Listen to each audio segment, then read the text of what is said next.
Hi mga chordates, it's me Sir Yong and welcome to the part 2 of the vascular and non-vascular plants. Now that we have seen the different types of vascular plants in part 1, let us now take a look at the anatomy of the vascular plants in detail. In this video, we will begin in the different types of plant cells followed by the vascular tissues.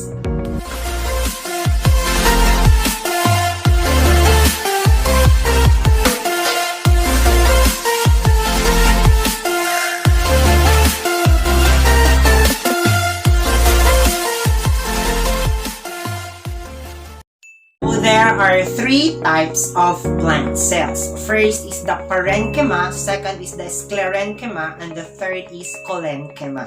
Parenchyma cells have thin walls. These cells are partially separated from each other. They have also a large central vacuole and a number of plastids. The plastids could be colorless when it is not exposed to the sun. It is function as a food storing plastid, as in the parenchyma cells of white potato. On the other hand, plastids exposed to sunlight functions for photosynthesis, as in the leaves. Sclerenchyma cells have a very thick cell walls. Their protoplast often dies after their cell wall has been fully formed.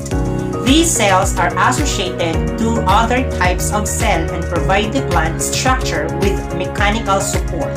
Thus, these cells are found in the stems and in the leaves. They may also be found in the hard outer covering of seeds and nuts.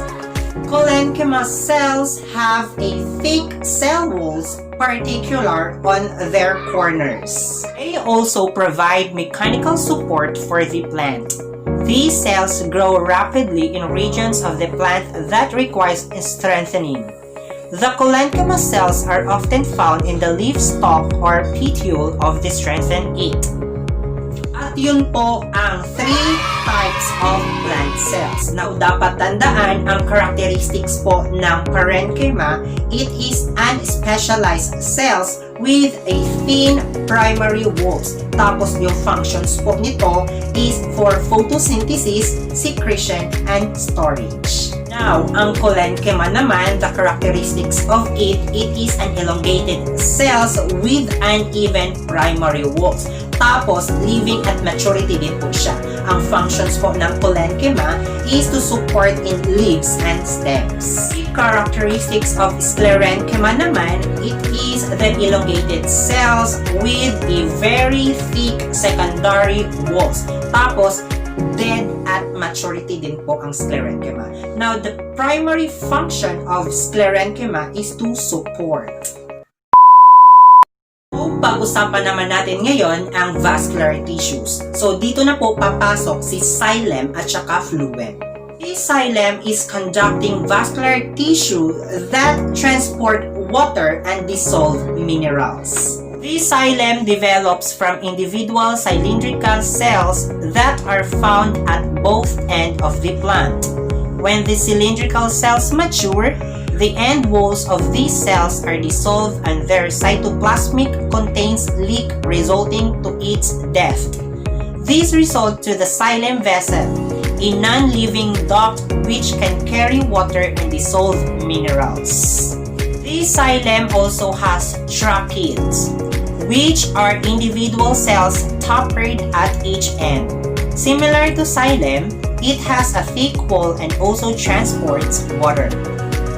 In woody plants naman, such as trees, the xylem ceases to transport the water.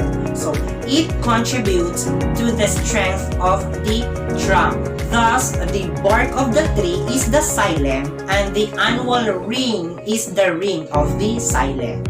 The next vascular tissue is the phloem. So, the phloem is composed of the sieved elements and the companion cells. The sieve cells don't have a nucleus and has few organelles. They depend mostly on a companion cells for other cellular functions. The sieve elements have perforated end walls. This allows the closed cells to make cytoplasmic connections. Because of these cytoplasmic connections, the sieve tubes can then transport sugars and other needed materials throughout the plant. Moreover, companion cells help move sugars and other materials in and out of the sieve cells. Furthermore, the companion cells move proteins through active transport and water through osmosis to the sieve cells. And that's made up the vascular tissues. I hope you've learned a lot on this video, and if you like this video, please don't forget to click the subscribe button and hit the notification bell for the updates. Goodbye mga cordates, and see you sa ating next vlog.